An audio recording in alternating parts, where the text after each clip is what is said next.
Antes de empezar, queremos aprovechar este espacio para agradecer a todas las personas que han apoyado a Sudacas. Por este tiempo de pandemia hemos hecho algunas grabaciones a la distancia, así que seguro van a notar la diferencia.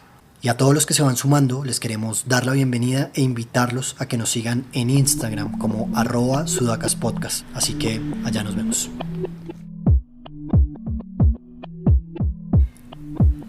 Medellín se ha narrado de mil maneras desde el arte. En el cine con Laura Roa, Catalina Arroyave o Víctor Gaviria.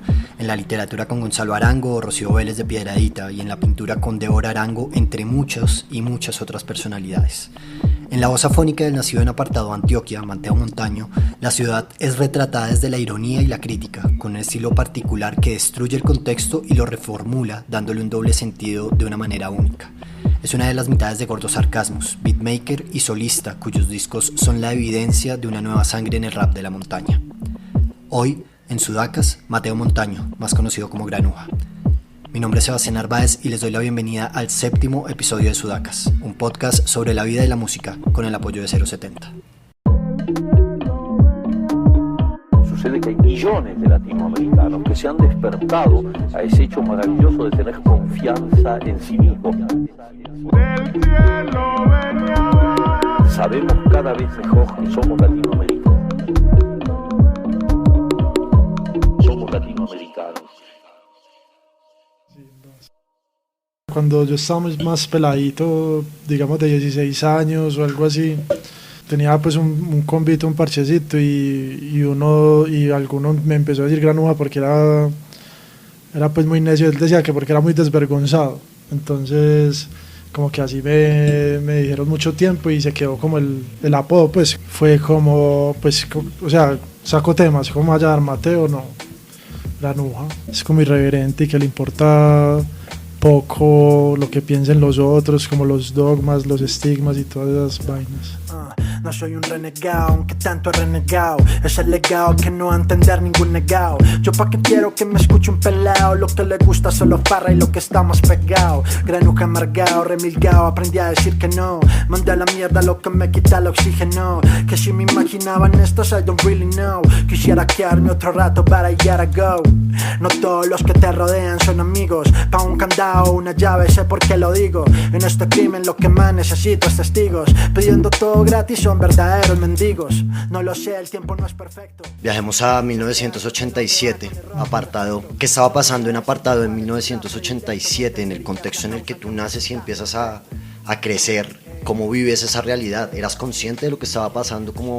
Sí, claro, pues, o sea, a nosotros no nos tocó tanto la violencia de los carteles de narcotráfico, sino como la guerra de la guerrilla y los paramilitares.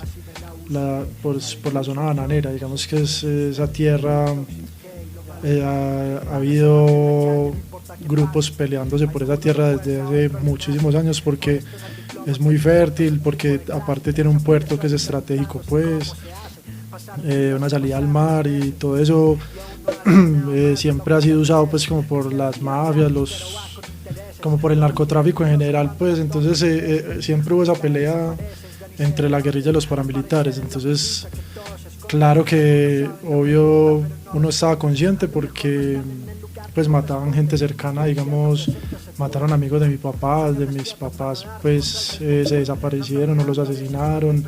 También nos tocaba, recuerdo, cuando yo estaba muy peladito, pues y uno estaba, cuando viajábamos hacia Medellín, íbamos en carro, habían retenes de la guerrilla o de los paramilitares, pues era difícil de distinguir pues en esa época, pero sí recuerdo varias veces que se veía pues que te paraban en un retén y uno sabía que no eran soldados, pues no era uno muy consciente de lo peligroso que podía ser o algo así, pero sí sabía que habían guerrilleros, paramilitares, que habían unos malos, pues alguna vez nos paran en un retén de militares y entre los militares había un señor vestido de militar, pero con guantes como de cuero, con un boina, con cadena, pues entonces como que uno veía y ¿por qué está entre estos? Entonces como que no era como que pudiera hacer un análisis demasiado crítico, pero era demasiado evidente. Entonces, no sé, yo creo que desde esos momentos me di cuenta que el Estado, sea como policía, sea como militares o lo que sea, siempre ellos siempre están ahí, pero también pueden estar sin estar, o sea, estar y hacerse los huevones, pues. Entonces como que desde esa época más o menos, sí, tuve como cierta conciencia del estado lo que es. ¿En qué momento de tu vida empieza un poco como a materializarse el hecho de querer narrar lo que te está rodeando, ¿no? Siento yo que en tu música hay una crónica siempre latente que es como mirar con lupa hacia ciertos lugares y describirlos de una manera diferente. Uh-huh. Pero, no sé, desde que eras niño te sentabas a escribir y ya hablaremos después como de otro ejercicio en tu vida que fue como estudiar periodismo, pero no sé si hay una conexión entre ambas cosas. A ver, yo cuando era muy peladito sí tuve cierto acercamiento como a la escritura, pues escribir algún cuento, alguna cosa, pero no digamos que lo veía como lo que yo iba a hacer. Realmente pues no cuando estaba más peladito no estaba como interesado en el futuro ni nada de eso. Simplemente hacía lo que me nacía en ciertos momentos. Yo creo que pues sí, o sea, primero llegó el rap en español, como mis primeros recuerdos son como esa de Control Machete y ese de Cypress Hill, y también por esa época, un poquitico antes, conocí, que ahí fue que me di cuenta que como que lo que me gustaba el rap era un tema de Shaggy que se llama Bombastic, pues no es una rap pues, pero digamos que se parece un poquito, y por ahí fue como que empecé ya como a interesarme en la música, a escuchar, pero no era pues como no era como que yo pensara que eso era lo que yo iba a hacer o algo así. Ya después cuando ya conocí otras cosas, porque entonces ya cuando yo conocí el rap en inglés, que fue con el primo de mi primo, ya ahí me empecé a como a encarretar, me empezó a gustar un montón, y entonces empecé a conocer rap en español y no me gustaba tanto. Si bien empecé a conocer cosas, o sea, sabía que existían cosas, conocía por ejemplo a Tribu Merta, entonces como que no me había como animado, pero ya después en el colegio cuando pillé el rap de Puerto Rico, que es como más fluido, es como más parecido al gringo, entonces como que dije, en español suena chimba, y después de ese momento ya empecé como en el colegio así a escribir como huevonadas con los compañeros, que uno se pasaba hojitas, y como la moda de Puerto Rico siempre ha sido la tiradera, entonces en el colegio nos escribíamos en hojitas en clase pues huevonadas, y uno otro respondía, eso terminaba una hoja llena como de rimas ahí pues pendejas, pero por ahí fue como más o menos que se empezó a hacer la cosa. Mis primeros pasos fueron prematuros, recuerdo ser tan débil y me hacía el duro. ¿Quién va a guiar en el camino oscuro? Me salgo de mi zona de confort si lo que menos necesito es sentirme seguro en esta vida impredecible. Mis memorias son el combustible. No todo lo que sabe bueno es comestible, pero al fin y al cabo hago lo que quiero, nada es imposible. Representa al que se identifique, lo acepto más pelado, me daña el tabique. Ya solo hierbas para que me ubiquen, mientras yo como callado, yo soy un rapper son The Weeknd. Sentimientos quebrados, baretos remendados, errores enmendados, para que si yo ni hago lo que te he recomendado. Me han tirado y duro que me han dado. Yo soy rapero desde que hacía mandados, con las lucas en la mano pa' comprar algo en la tienda. Es el recuerdo de las cantaletas. Yo, este es mi pasado y yo no espero que lo entiendas. Tremenda plaga andar con esa chinga, no lo recomiendan. Era un vago en un vagón, la fruta más podrida en ese bodegón. Duque Nukem sin changón.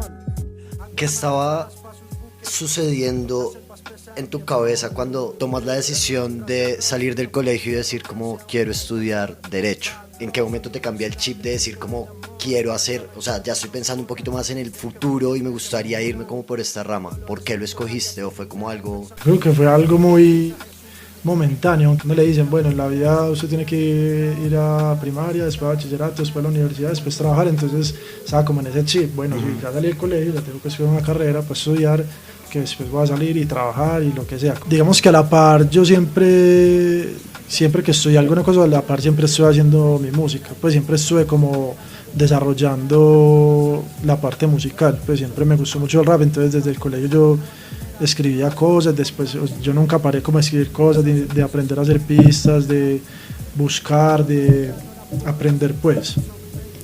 Entonces a medida que fui dándome cuenta como que bueno, yo puedo hacer música, esto como que por acá puede ser la cosa, a medida que me fui motivando por ese lado, me fui desmotivando por el otro. Y me presenté a la Universidad de Antioquia. Pues a mí me gustó el periodismo siempre porque me gustaba leer, pues además de que nos obligaron a leer en derecho demasiado, pues también leí algunas cosas. Entonces muchas de las vainas que yo había leído habían sido escritas por periodistas. Entonces el periodismo, como que yo me di cuenta de alguna manera, y también estudiando periodismo, pues que el periodismo es como un paso que llevan muchos escritores para después ser escritores, por decir, desde Gabriel García Márquez, que fue escritor de periódico, como muchos de los escritores de literatura. Entonces como que creo que de alguna manera eso me llevó a elegir estudiar periodismo, como que yo dije, bueno, yo quiero escribir, me gusta escribir, yo ya hacía, pues ya tenía Gordos Sarcasmos, ya había estado pues en varios conciertos, festivales y bueno, lo que sea. Entonces como que dije, bueno, esto puede como complementarse de alguna manera lo uno con lo otro. Siempre estuvo presente la música y me voy a dedicar a hacer esto.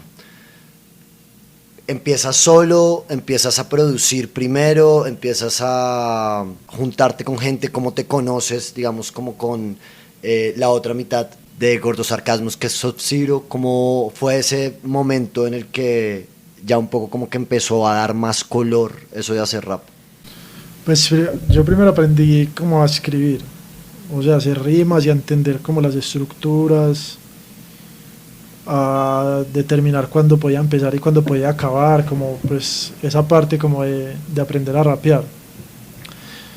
Entonces después, ya cuando ya había aprendido como un poco, empecé a bajar programas como para editar los audios, como para, digamos, yo cogía pistas pues y me robaba un pedacito y lo repetía un montón y me grababa cualquier cosa encima. Entonces empecé como a aprender a, ¿cómo se dice? Como a hacer pues una cosa como muy, no digamos muy trabajada, ni muy profesional, ni muy técnica, ni nada, pero aprendí como a montar una voz encima de una pista y como a empezar a entender cómo se hacían las pistas y todo eso. ¿Y tu profe en ese momento era qué, YouTube? ¿O qué? No, YouTube no existía, yo creo, no, porque digamos que eso es tipo, yo estoy hablando por ahí del 2005, algo así, cuando empecé como a bajar programas, pues, y como son como unas consolas virtuales, pues, se de cuenta unas tornamesas virtuales. Sí. Entonces yo montaba a un lado una batería sonar y al otro lado como cualquier pitico, entonces poníamos a repetir un rato, bueno, y entre la misma gente, pues, no, pero tenés que tener en cuenta tal cosa, bueno, sí, fue más como por ese lado donde, bueno, como qué programa tengo que bajar, yo no me podía como, o sea, no era tan fácil ahora como que usted es Google y cómo hacer tal, y ya le sale ahí. Hay muchos géneros que descubrí por el rap, porque entonces cuando descubrí cómo se hacía, descubrí también que los temas que más me gustaban tenían samples de jazz. Entonces empecé como a escuchar más jazz, como porque entonces estaba buscando como un sonido, pero no sabía por dónde coger o no sabía bien para dónde era la vuelta. Entonces empecé a descubrir que el rap tenía mucho jazz y me fui como por ese lado porque, no sé, me ponía a pillar y la mayoría de las canciones que más me gustaban tenían samples de jazz. Okay. Entonces me fui como por ese lado, por ahí. Y además cuando lo descubrí me gustó esa libertad, como que esa variedad dentro del mismo género fue como que lo que más me gustó, estos cantantes como de esa época de los 60s, de los 50 y los 70s, que como que no importaba ni siquiera el aspecto, pues eran cantantes feos, eran hasta desordenados en su vida, drogadictos, bueno, lo que sea, y a pesar de eso hacían música muy buena. Soy ateo hasta en el 24.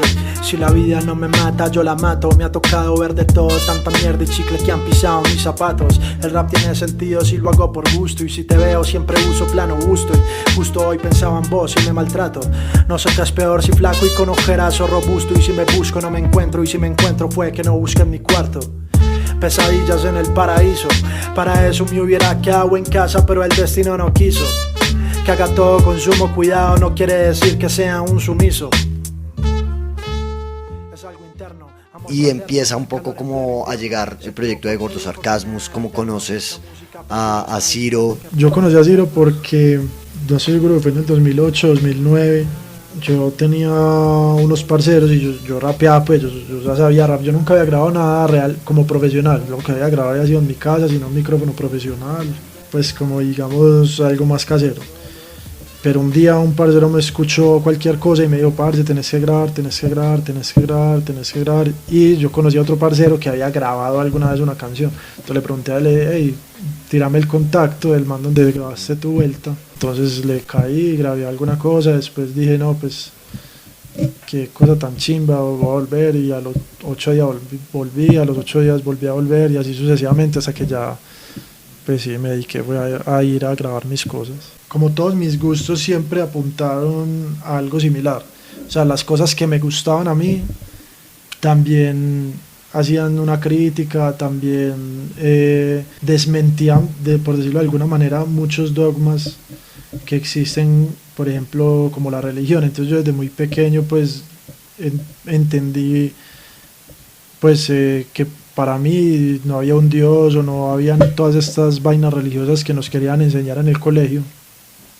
Entonces desde ese momento como que todo lo que era similar me gustaba. Entonces digamos me gustaba por decir el siguiente programa, pues cuando era más peladito y digamos que no es que sea lo mismo pues, pero hay como ciertos afines y es uno de los ejemplos. Pues por Fernando Vallejo me gustaba mucho también por lo mismo, por despotricador, porque hijo de puteada sin miedo, como que estos son una mierda y aunque todo el mundo hacía algo para decir que esto es una mierda, igual lo voy a decir y este es una rata y este es un hijo de puta, bueno.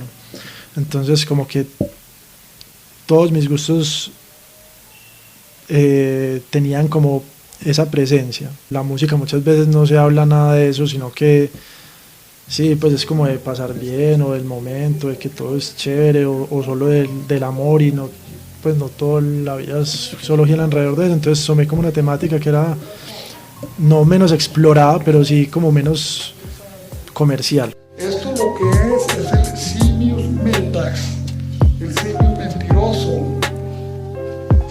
Yo, la historia no empieza sino que termina. ¿Qué es lo bueno y qué es lo malo? ¿Quién lo determina? ¿Qué harías de estar sentado encima de una mina? Pero te das cuenta que explotarla contamina. Tengo ansias porque llegue la sustancia. En este mundo al revés, la mentira es humilde y la verdad es arrogancia. Si guardé distancia fue la discrepancia que nos iba a separar en una instancia. Nunca dije ser perfecto, en efecto tengo 1000 defectos que detecto. Vivo sin preceptos en ningún aspecto, no pretendo ser correcto y tampoco muy abierto. Yo voy en lo mío y no me confío en líos no resueltos. La calle. ¿Qué temáticas sientes que has querido abordar y no has podido abordar de alguna manera? Como que te bloqueas, porque siento que al igual que en el periodismo, la música se trata mucho de lo que uno borra, ¿sí? Como de esa hoja en blanco en el que uno no está a gusto, no puede abordar el tema, no le da como la confianza suficiente o cree que está mal, y es más lo que uno borra que lo que uno publica finalmente. ¿Qué crees como que ha sido como, o sientes que todo ha sido un ejercicio como muy fluido de... Sí, porque yo nunca he escogido como una temática y después hablo de eso, sino que simplemente me siento y suena la música y según eso yo voy escribiendo algo. No es como que, bueno, vamos a hablar de la política, vamos a hablar del amor y pues es algo más natural, como si no es como decir, no es tan exigente, ¿sí me entiende? Entonces no me he sentido así, no he sentido que haya un tema que me haya bloqueado, que yo diga, hijo de puta, no puedo hablar de eso, no. De hecho antes, creo que en muchas canciones, antes al contrario, en muchas canciones digo ciertas cosas que no digo fuera de las canciones. Entonces antes creo que es al contrario. Me es más fácil a veces expresar ciertas cosas en una canción que decirlas. Ok. En Ecos dices como ni me enzorra ni me cansa, no me forra pero alcanza. Y sí, eso pues se refiere un poco obviamente como al dinero. Vivir de la música en Colombia no es fácil, ¿no? Como hay gente que no le gusta pagar una boleta, hay gente que todo el tiempo quieren que los metan en una lista. Estamos atravesando también como pues ya murió un poco la etapa del disco, pero tampoco la gente como que quiere comprarlo y hay una crisis de eso, pero por otro lado está Spotify, que tiene como alguna incidencia en cómo gana o puede beneficiar al artista. ¿Cómo es vivir del rap para ti? O sea, ¿es algo que da para que realmente no hagas nada más? Sí, sí, realmente sí. Pues lo que pasa es que ha habido como una evolución repentina. Entonces ha habido un crecimiento, digamos, un crecimiento rápido a comparación de los años pasados. Digamos que antes había que esperar a que hubieran conciertos para tener alguna plata. La plata de las plataformas era poquita. Entonces digamos que si llegaba cualquier, no sé, $100 al mes, pues era cualquier cosa. Pero ahora ha habido como, no sé, la gente, y bueno, primero la gente que maneja la industria de la música entendió y se adaptó. Entonces, ¿qué dijeron? Bueno, si la gente no nos va a comprar discos, entonces vamos a vender la música por internet, y la vamos a vender sin cobrarle a la persona, porque a usted no le están cobrando una reproducción ni nada, a usted le están cobrando su suscripción a la plataforma que usted utilice, y así recogemos la plata que no se está recogiendo por el lado de la venta de los discos o por el lado de la venta del material físico, que era de lo que antes, digamos que lo que antes se recibían las regalías. Entonces ese crecimiento desmesurado como digamos del consumidor de internet ha facilitado también las cosas para los músicos.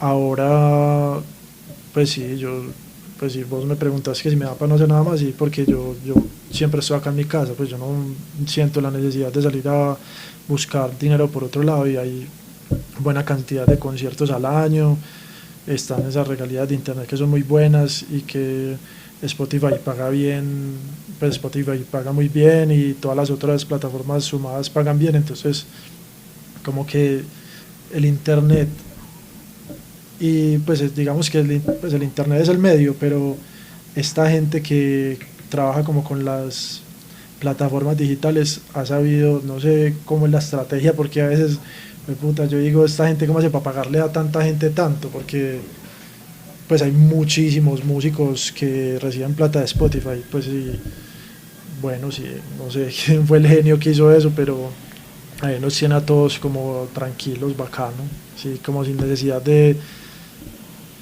tener como un plan B o una vaina que uno diga, bueno, si esto me falla, entonces me va a tocar irme pues a trabajar en tal cosa. Okay. Entonces sí, está chévere la cuestión por ese lado. Hablemos de sinvergüenza propia. ¿Qué? Vergüenza propia. Vergüenza propia. Sí. Me quedé con el sinvergüenza de Granuja. El apodo, sí. Ajá. El desvergonzado. El desvergonzado. ¿Qué tanta vergüenza propia y qué tanto de lidiar con eso a diario sientes que tienes? ¿O es simplemente como el juego de palabras con el que tú normalmente te ubicas como en tu manera de hacer hip hop?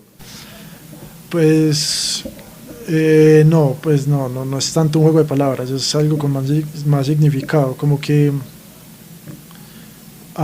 digamos que muchas veces sentimos vergüenza ajena por ciertas cosas, y ciertas personas hacen sentir pena ajena. Entonces yo quería hacer algo que fuera como lo contrario, como vergüenza propia, o sea, lo que a mí me avergüenza de mí, o de la forma en que yo veo el mundo me hace sentir como avergonzado. Y no avergonzado no es la pena de qué pena, sino como la vergüenza que también tiene que ver algo como con el orgullo, como con... O sea, hay que tener vergüenza propia, pues es como, no es que sea un mensaje, pero es como una de las ideas, hay que tener vergüenza propia. Vergüenza propia es aceptar los errores, es aceptar las cagadas que uno es, y bueno, todo eso. Entonces el disco va muy por ese lado, como que... Más introspectivo. Sí, hablando mucho de mí mismo, pero no tanto a mí me gusta, yo odio, yo no, yo sí, yo no, sino como, digamos que tomando el mundo y analizándolo desde un punto de vista interno. Curazao, sexo en la playa pero volveremos porque me han amenazado, pero nada ha pasado. Porque hoy estoy, mañana no recibo lo que doy, a veces sí, pero la vida es justa, no, jamás my boy. Ayer me pregunté quién soy, ya no importa dónde estoy. Destroy my voice, raps are fucking noise. Porque hoy estoy, mañana no recibo lo que doy, a veces sí, pero la vida es justa, no, jamás my boy. Ayer me pregunté quién soy, ya no importa dónde estoy. Destroy my voice, raps are fucking noise. Vergüenza propia, vida extensa. Miras al granuja sin saber qué piensa. No me he ido y ya te extraño, o sea, soy un extraño que conocen en las calles por los versos vastos que refugio siempre en mi cabeza. Estudio solo como Stanislao. ¿Qué te pasa, granu, que estás tan aislado? Me preguntan, yo respondo si te tengo al lado. Fertilidad caliente en ese culo helado. Grados bajo cero y no es Stalingrado. Vasos medio llenos o medio vacíos. Mentira media, no es verdad media, siempre desconfío. Tengo unos pocos, no son ¿Qué tanto? Bueno, hay una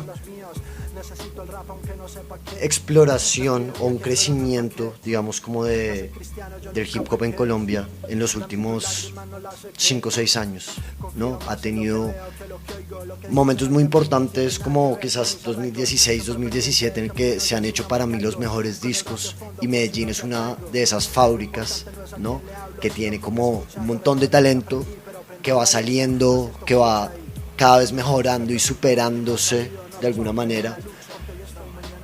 Pero como ves tú el estado del rap afuera, pues un poco como desde Medellín, con miras afuera, pero también en Latinoamérica, ¿sientes que esto es como un despertar, un revival de, no sé, las épocas doradas en Estados Unidos, o qué sientes que ha cambiado un poco como para que esté en el punto en el que está ahorita? Pues la cosa es que, a ver, como acá no hay no ha habido una verdadera industria en cuanto como a la, no ha habido una verdadera industria en cuanto al, como a, pues al tipo de música que hacemos nosotros. No ha habido una industria grande como lo hubo en Estados Unidos, por ejemplo, desde hace más de, no sé, 30 años, o sea, prácticamente desde que el rap existe está en la industria.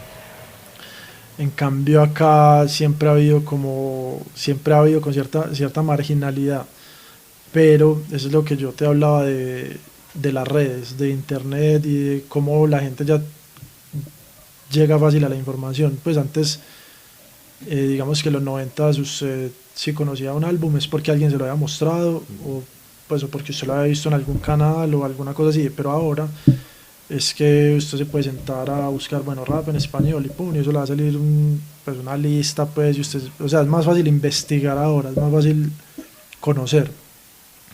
Entonces, yo digo que siempre en Latinoamérica había habido un gusto por el rap, pero era como no había como un medio, había una falta de medios para poder difundirse. Entonces, si hace 30 años pues alguien sacaba un disco acá en Colombia, era muy difícil que lo conocieran en todas las partes del país, pues porque no había plata para mandar el disco para todos lados. En cambio ahora usted simplemente súbalo a una plataforma y la gente lo va a poder ver gratis, entre comillas. Entonces esa gratuidad, por decirlo así, también ha hecho que la gente acceda más fácil a la información. Entonces, si usted solo tiene que pagar el internet, o ni siquiera tiene que pagarlo, solo tiene que tener un wifi cercano, yo no sé, y ya conoce, o sea, le llegan las notificaciones o lo que sea. Entonces, yo creo que ese boom también se está dando gracias a eso. O sea, aparte de que hay mucha mejora en la calidad, también eso tiene mucho que ver para la difusión, no para el mejoramiento tanto como técnico del sonido o de la música, sino más para llegar a muchos lados, porque digamos que la calidad existe hace mucho tiempo. O sea, hay cosas de calidad que suenan bien y técnicamente son buenas, pero no tenían una forma de difundirse fácilmente. En cambio ahora pues cualquiera puede hacer cualquier cosa y ser famoso prácticamente. Entonces sí, pues ya hemos visto que cualquiera es famoso, o sea, no hay ni siquiera que ser bueno, ni hay que tener buena calidad para ser famoso. Entonces eso ha ayudado también a difundir muy bien la música.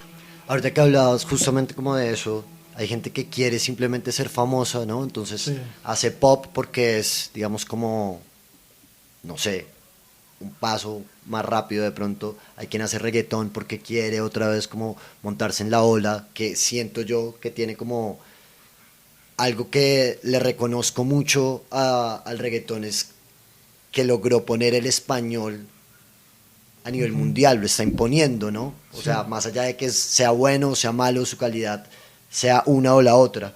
Pero ¿qué te motivó a ti a hacer rap toda la vida?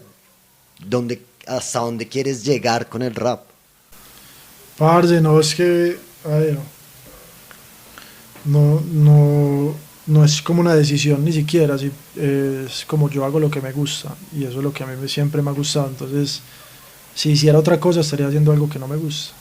Pues es tan simple como eso, por eso no hago otra cosa diferente, porque no es lo que me nace. O sea, yo hago lo que me nace, si no me nace, no, es muy difícil que me salga bien o que lo haga y que me sienta cómodo, pues me siento incómodo, me siento raro. Entonces es eso, siempre he hecho lo que me hace sentir cómodo, lo que me gusta, lo que cuando lo escucho yo digo esto es, no hacerlo simplemente porque sea popular o porque a otro le guste, no, es porque a mí me gusta y porque cuando lo hago me parcho y porque cuando lo escucho después de hacerlo me gusta escucharlo y bueno, sí, pues como también el reto de sorprenderse uno mismo, como de escucharse y decir esto es bueno, pues sí, entonces por eso. Escuchándote me parece como curioso de alguna manera que nunca piensas en el futuro. O sea, te pregunto sobre lo que te motiva como a seguir haciéndolo y es como el presente lo que me gusta hoy, pero no es como quiero tener una finca, quiero tener un apartamento en Dubái, irme a producir en Estados Unidos. Siempre es como una inmediatez como muy tangible de lo que puedes controlar de alguna manera en el momento. Sí, pero no es como una decisión, es como parte de mi personalidad, es algo nato, pues no es como que yo decía que así quiero ser, no sé, es algo. ¿No te preocupa mucho el futuro? No, y de hecho cuando era más pelado pues tenía tareas y cosas y todo lo dejaba para lo último, no porque no me importara, porque no quisiera hacerlo, sino porque no me preocupaba, como que no. De hecho mi mamá cuando yo era más pelado me decía como Mateo, deja de ser tan despreocupado, como pues ¿por qué no te preocupas por algunas cosas? Y no sé, no me preocupa, simplemente no me genera como estrés. Ok. Bueno, Mateo, gracias. Lo bueno. Qué chido. Sucede que hay millones de latinoamericanos que se han despertado a ese hecho maravilloso de tener confianza en sí mismos. Sabemos cada vez mejor que somos latinoamericanos. Somos latinoamericanos. Este podcast fue producido y editado por el equipo de 070 Podcast. Alejandro Gómez Dugán, Natalia Arenas, Sebastián Payán, María Fitzgerald y Goldie Levy.